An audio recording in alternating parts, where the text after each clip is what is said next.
The latest news, updates, and more from the world of health and medicine. This is Medical Minutes with Wish TV's medical reporter, Dr. Mary Gillis. Joining us in our newsroom, we have Dr. Brett Enneking. She is a psychologist at Riley's Children's Health. Great to see you. Thanks for having me, Mary. Well, you have something so interesting that came out, and I absolutely love it. So it's an acronym for something that's specific to kids and families. So would you first tell us what you came up with? Yeah, sure. So one of the things that we had sort of been talking about amongst pediatricians and colleagues of mine is just this idea of with some schools having a mask mandate and some schools not having a mask mandate. And, of course, then some children will wear masks and some children will not. Might one of the things that children are dealing with this next year be actually bullying around the issue of masks?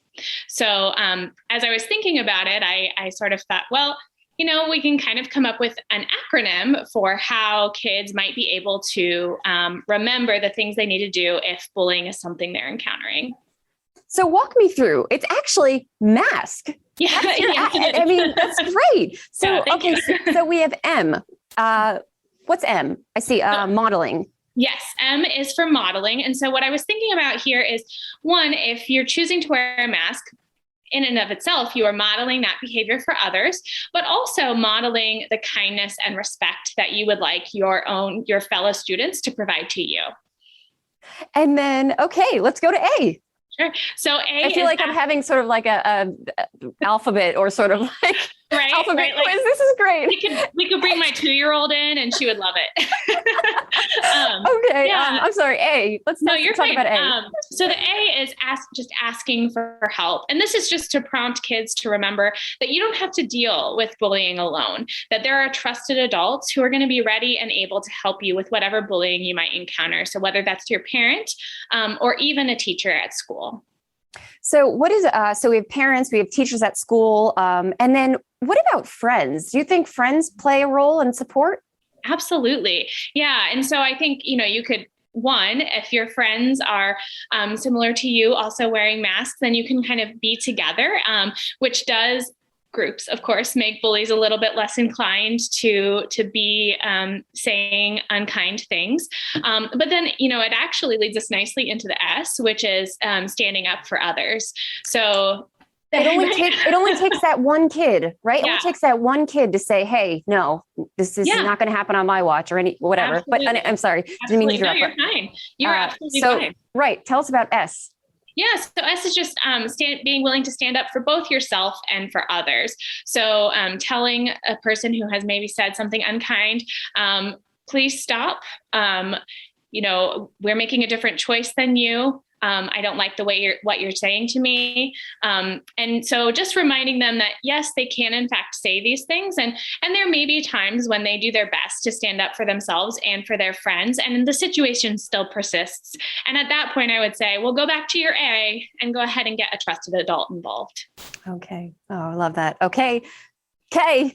And K is just to encourage kids, if you're choosing to wear a mask at school and it's hard because other people are not, just keeping that reminder of why you're doing it. So maybe for some kids, they have a sibling who is immunocompromised and is at greater risk for COVID-19. So maybe their why is, I do this to protect my sister. Maybe it's a grandmother that they care about dearly. And so they say, I do this to protect my grandma.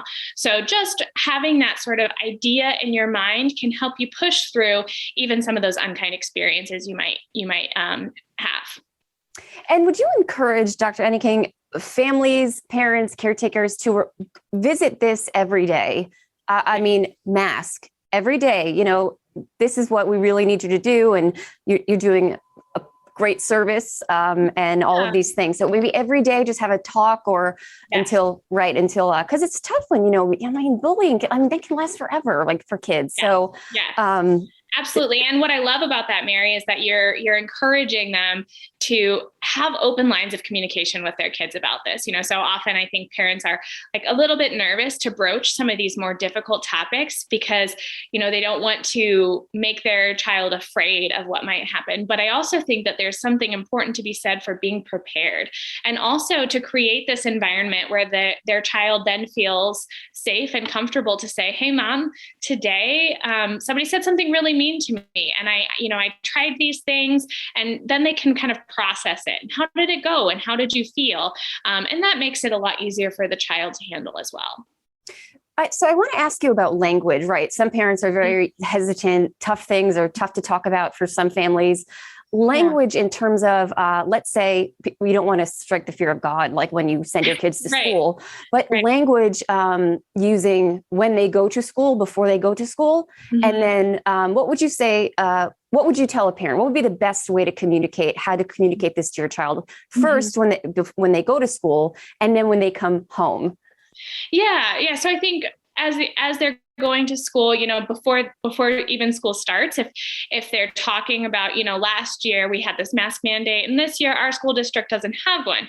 So, we as a family, I'd like you to still wear your masks, but there might be other kids at school that aren't wearing them. So just starting out the conversation like that, and then maybe transitioning to, one of the things that might happen, sometimes kids at school are not as kind as we would like them to be. If you find that someone is saying something unkind to you about your mask, I want you to use the acronym MASK to help you remember what to do. And then they can kind of go into all 4 of those letters. So, really, I love this so much. Thank you so much. And this is going to help so many parents, so many kids. So thank you again for sharing this. Of course. And thank you. I really appreciate your time. Learn more and get more with Wish TV. Online at wishtv.com. And when you follow Wish TV on Facebook, be sure to check out more great podcasts from the All Indiana Podcast Network now at allindianapodcastnetwork.com.